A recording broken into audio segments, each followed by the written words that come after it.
네, 여러분 반갑습니다. 이제 임제록 전 시간에 이어서 125페이지 해석 부처님께서는 세간에 출연하셔 큰 법률을 굴리시고 다시 열반에 드시지만 가고 오는 모양을 볼 수가 없다. 그 자리에서는 생사를 찾아도 마침내 찾을 길 없다. 곧 무생법계에 들어가 곳곳에서 국토를 논인다. 화장세계에도 들어가 모든 법이 다 텅 비어 있어서 전혀 실다운 법이 없음을 다 본다. 이제 위의 법구의 해석이 이제 이런데 이제 강서를 한번 볼까요? 세존이 이 세상에 나오시어 태자로 살다가 향락의 삶을 버리고 출가하여 고행의 길을 걸었으며 그랬죠. 서가모니 부처님은 인도의 카필라국이라는 나라에 정반왕이라는 왕의 아들로 태어나서 결혼을 하고 라울라라는 아들을 낳고 자기가 출가를 하게 되죠. 깨닫기 위해서 고행의 길을 걷기도 하고 그래서 깨달음을 이루고는 진리 가르침을 펴시다가 열반에 드셨다. 그래서 깨달음을 얻고 나서 이제 45년 동안 길에서 설법하셨다. 이제 이렇게 돼 있는데 그래서 서가모니 부처님이 그 출가하신 나이가 32살이에요. 그래서 이제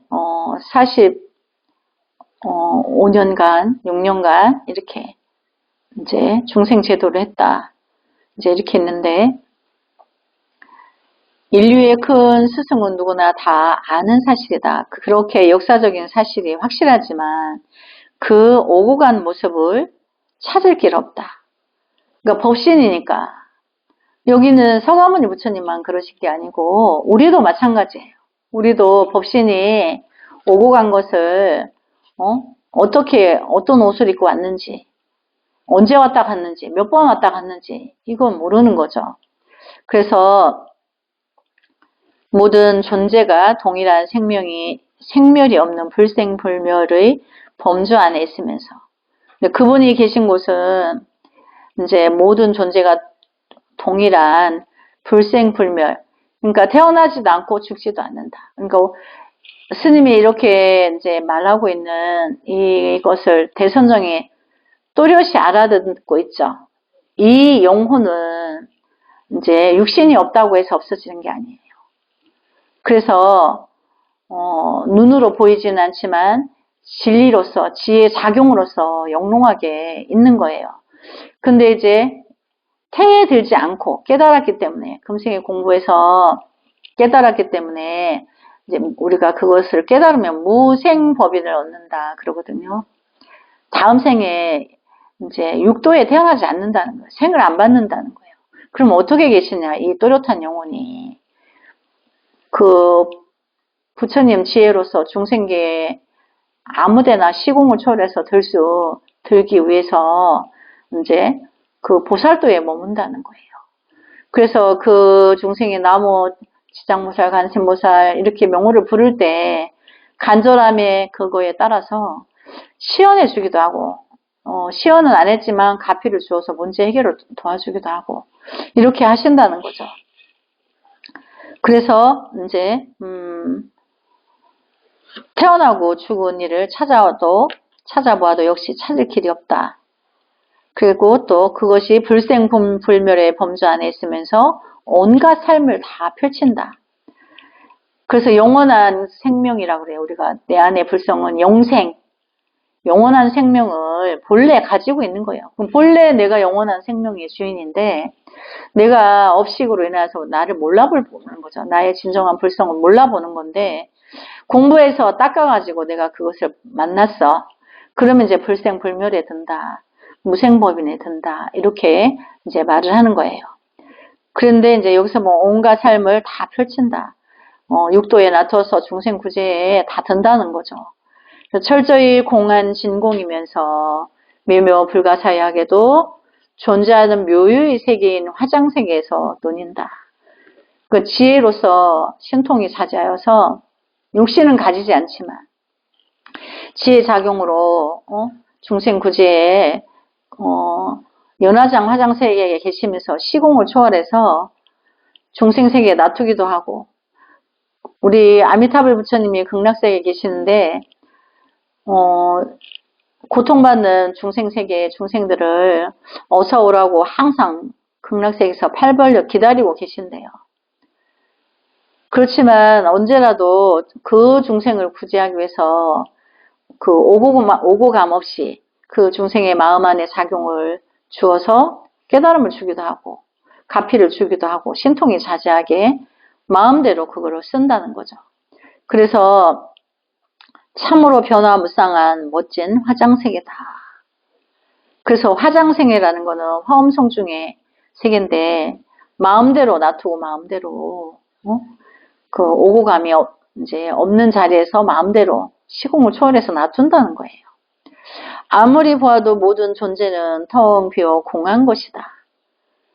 그래서 상으로 보려면 볼 수 없으나 지혜의 작용으로서 이제 친견할 수 있다는 거죠. 만날 수 있다는 거죠.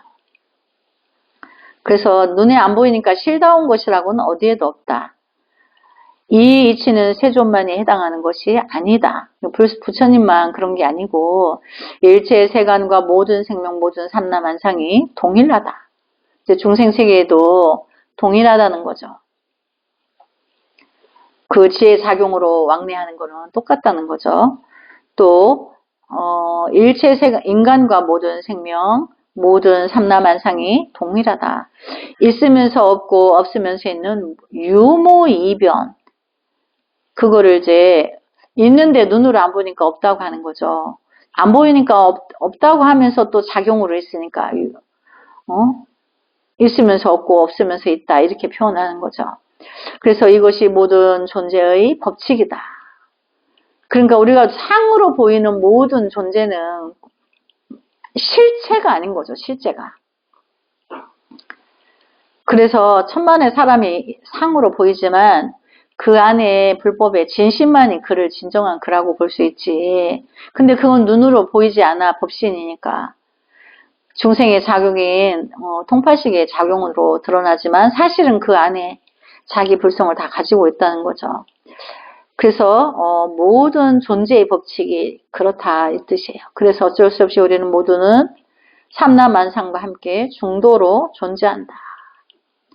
지혜 작용이 이제 우리가 또 중도라고 하는데, 그렇게 어떤 상에 매이지 않고 초월한 세계에서 지혜 작용으로 있다는 거예요. 영가 스님은 이제 영가라는 이름을 가진 중국에 스님이 계셨어요. 그래서 영가 스님은 모든 것은 무상하여 일체가 공한 것, 그것이 곧 열애의 큰 깨달음이다.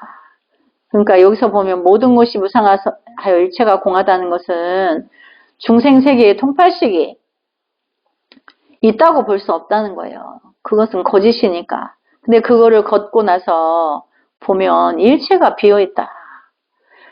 사람들이 삼라만상에 명칭을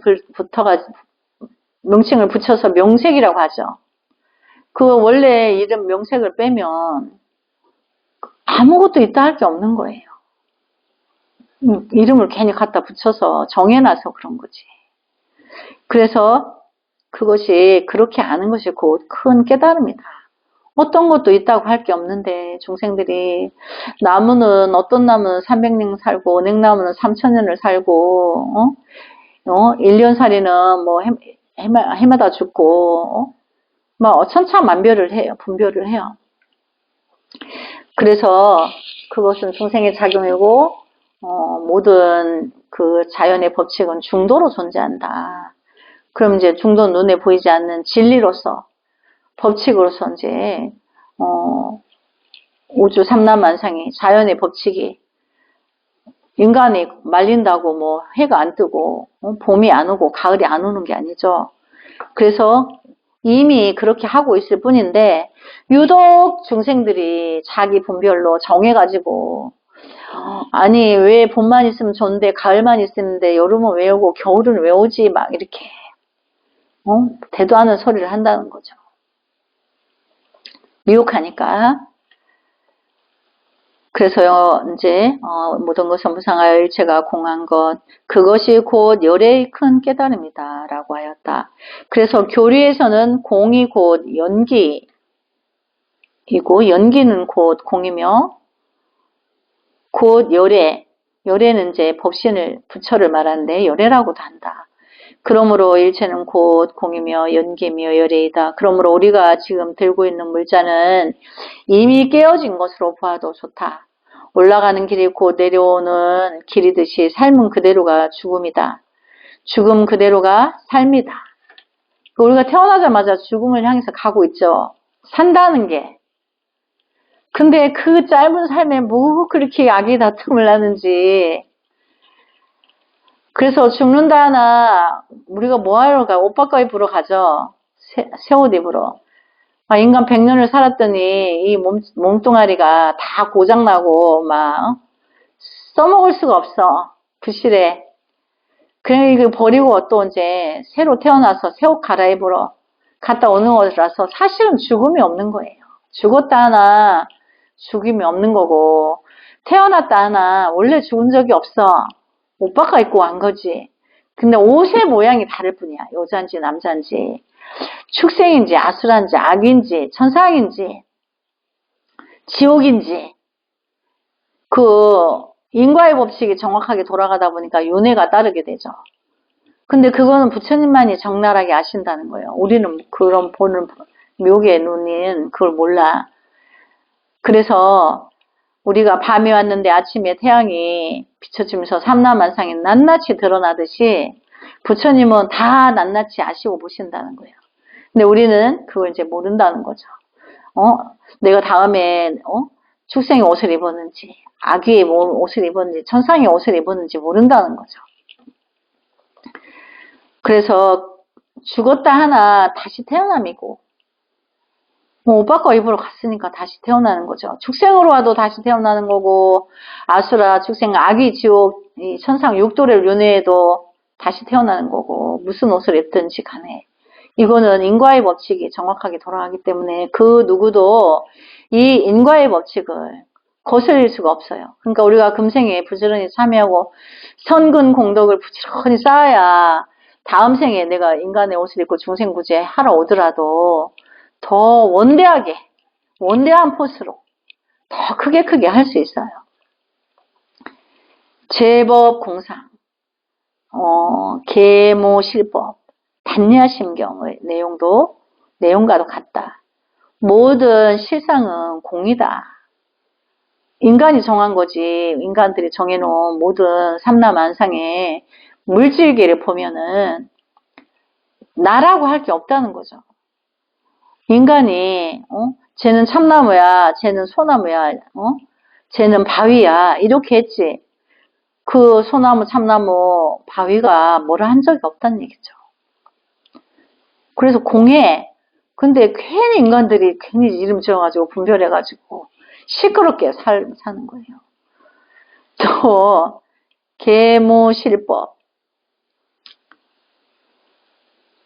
본래부터 모든 법은 이제 실상법이라 해서 진실한 상은 상으로 없어. 법신이니까.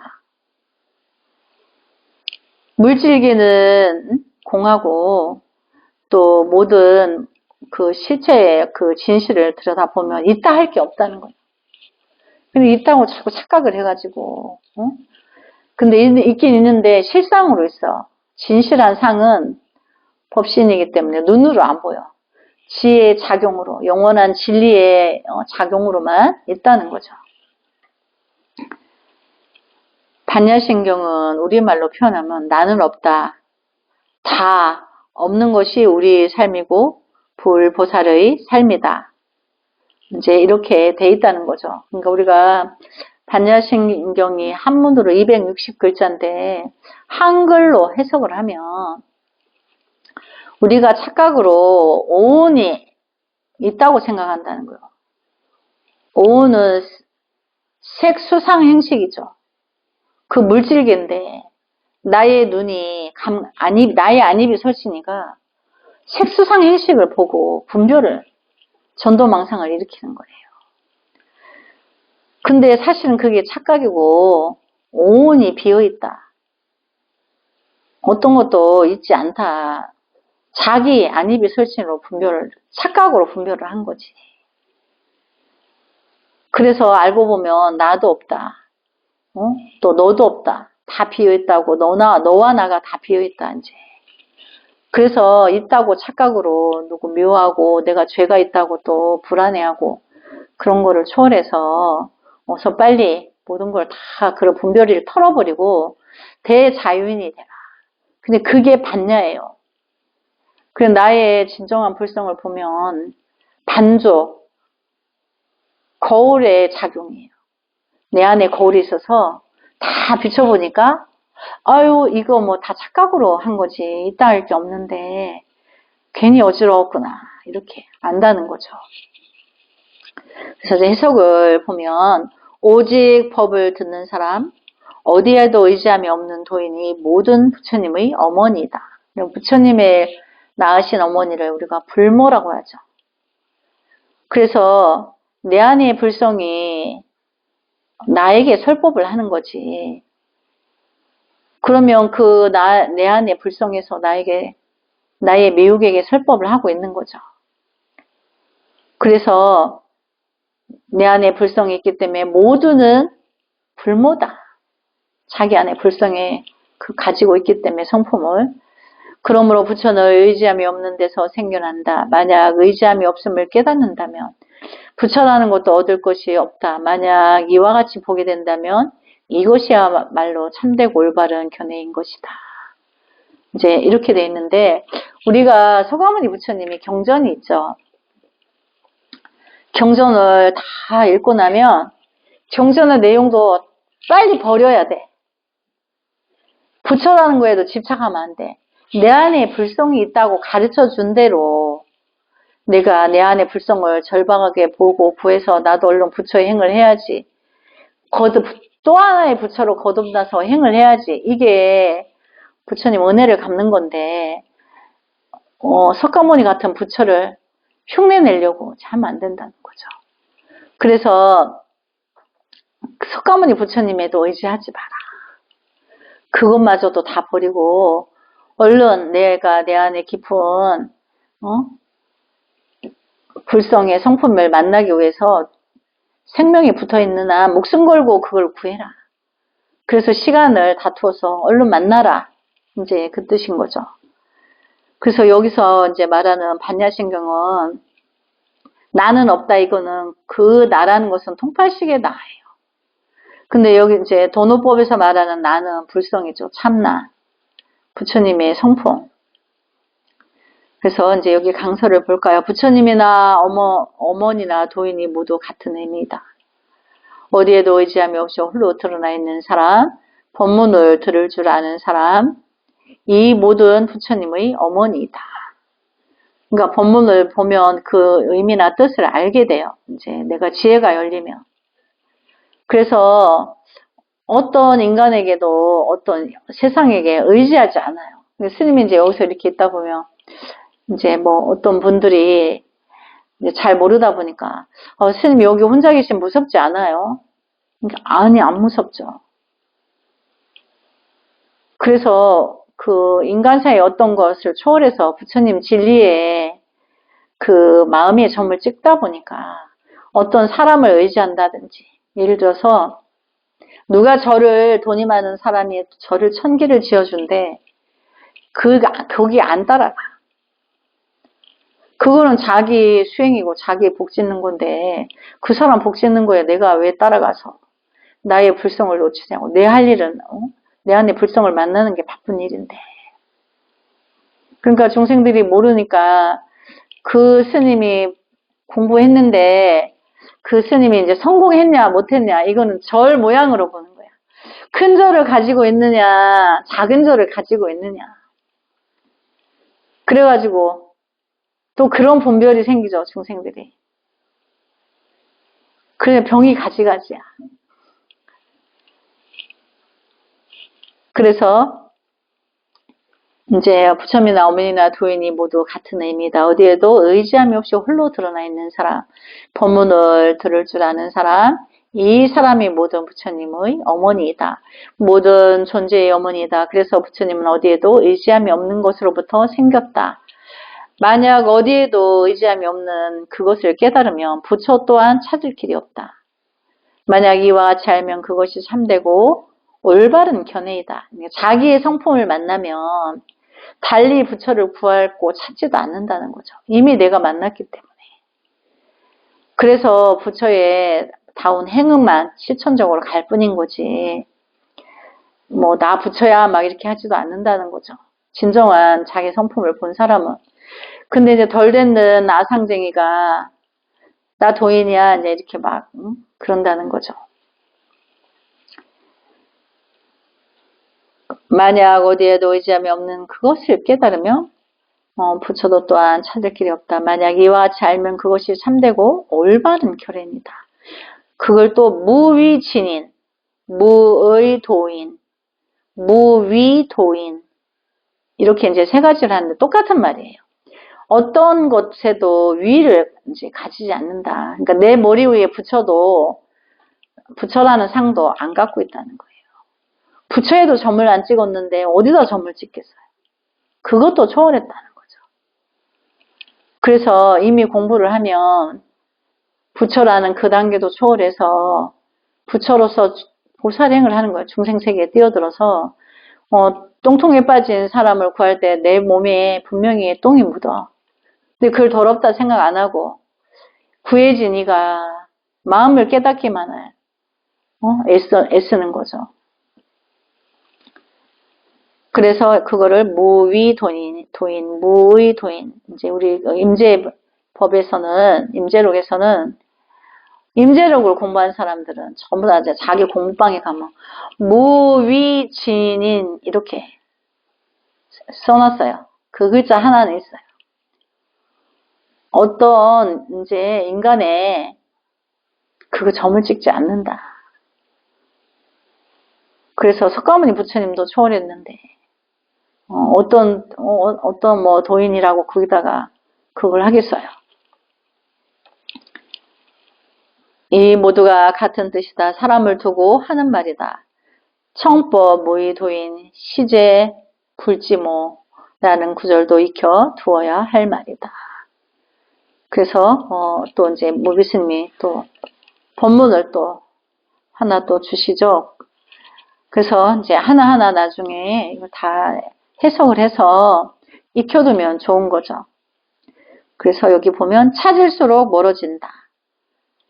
해서 도를 배우는 사람들이 그것을 알지 못하고 명칭과 글귀에 집착하여 번분이 성인이니 하는 이름의 구애됨으로 훌륭한 식견이 막혀 분명히 알지 못하는 것이다. 그러니까 한창 공부할 때는 도노라고 하면 도노라는 문자에 집착을 해요. 해탈이라면 해탈이라는 문자에 집착을 하고 이거는 누구나 다 똑같아. 그 과정에 들어오면. 스님도 그 과정에 있을 때는 도노하면 도노를 그렇게 염두에 두고 있는 거예요. 반야다. 그럼 반야해. 또 해탈이다. 열반이다. 그때그때 뭐 이제 단어에 그 명칭에 그렇게 이제 그런 때가 있어요. 그러니까 누구나 다 그 과정은 거치는 거예요. 우리가 어린아이가 1살, 10살, 20살에서 100살이 되듯이 뭐 10살 있다가 100살 되는 거 아닌 것처럼 그 숫자에 100가지의 숫자의 시간을 다 가지듯이 공부도 이런 과정을 다 지나가게 된다는 거죠. 그래서 다만 저 12분교도 모두 이 이치를 보여주기 위한 설법인데 12분교라는 것은 팔만대장경이 12권으로 돼 있어요. 경전이. 그래서 그걸 12분교라 그래요. 그래서 그것도 모두 이치를 보여주기 위한 설법인데 공부하는 사람들이 이를 알지 못하고 겉으로 드러난 명칭이나 글귀에서 아르마리를 낸다. 그것은 모두 무엇에 의지하고 기댄 것인 거라서 인과에 떨어지며 삼계의 생사의 윤회함을 면하지 못할 것이다.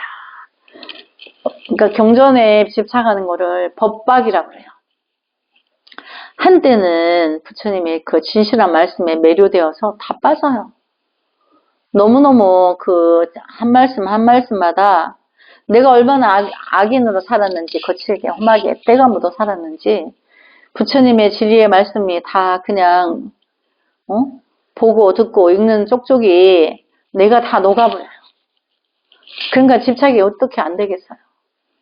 그러면서 이제 서서히 여러 번 모든 진리의 말씀의 본질을 깨닫게 되면서 나중에는 이제 그걸 초월하게 돼요. 본질만 알고 가는 거예요. 그러니까 본질을 알면 수행에 박차를 가하게 돼요. 아, 내가 빨리 내 안에 성품을 만나야 되는구나. 나 얼른 견성해야지. 이렇게 자기 성품을 만나기 위해서 이제 분발을 한다는 거죠. 그래서 옛날에 이제 옛날에 노스님들이 그때는 또 공부가 어두운 시절이라서 우리가 이제 보살 초지에 들어가면 환희지라고 그러는데 그 환희지가 오면 이로 말할 수 없는 환희로움이 있어요. 그 인간 세계에 있지 않아 그거.